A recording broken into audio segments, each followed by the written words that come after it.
Hello అందరికీ. ఈరోజు మనము అమ్మవారి కోసము అల్లం గారెలు చేసుకుందాము.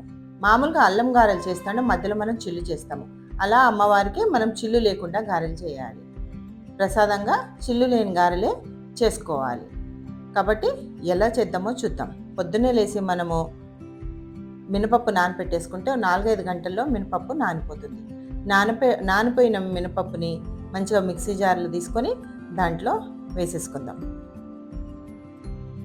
వేసుకొని తగినంత ఉప్పు దీంట్లో వేస్తాం. ఎందుకంటే నీళ్లు పోయకుండా రుబ్బుతాం కాబట్టి కొంచెం ఉప్పు వేస్తే వాటరీగా అవుతుంది. ఈ విధంగా మెత్తగా గ్రైండ్ చేసుకోవాలి.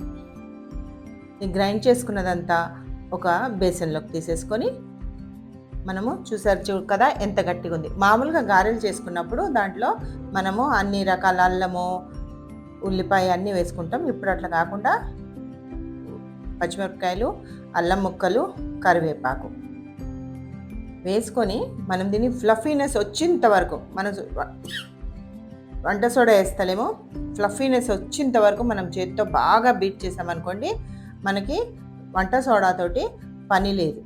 ఇప్పుడు మనము తయారు చేసేసుకుందాము. ప్యాన్ పెట్టుకొని ప్యాన్లో ఆయిల్ వేసుకొని అది వేడెక్కాక సేమ్ అదేనండి, చిల్లు లేకుండా గారెలు చేద్దాము.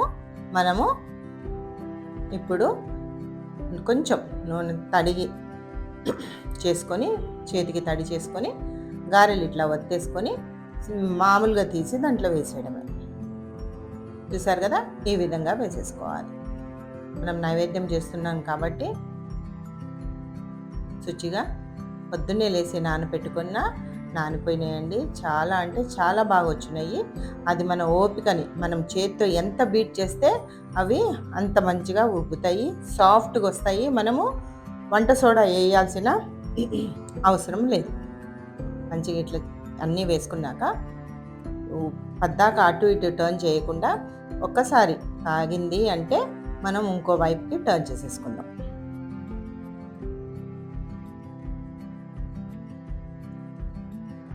ఇంకోవైపు కాలిందంటే ఇంకోవైపుకి టర్న్ చేసేసుకొని మంచిగా మనము ఇప్పుడు తీసేసుకోవడమేనండి.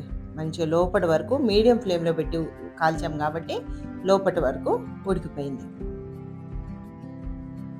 ఒక 5 వేసాము. అమ్మవారి కోసం, ఒక నైవేద్యం కోసము చిల్లులు లేకుండా ఒక 9 గారెలు చేసుకొని మీతో మన ఇష్టం వచ్చినట్టు చేసుకోవచ్చు. ఇట్లా ఒక 9 గారెలు మాత్రం చేశానండి. ఇప్పుడు తర్వాత మామూలుగా చిల్లులు పెట్టి తర్వాత కోసం చేయొచ్చు. అంతేనండి, 4వ రోజు ప్రసాదం అమ్మవారికి అల్లం గారెలు.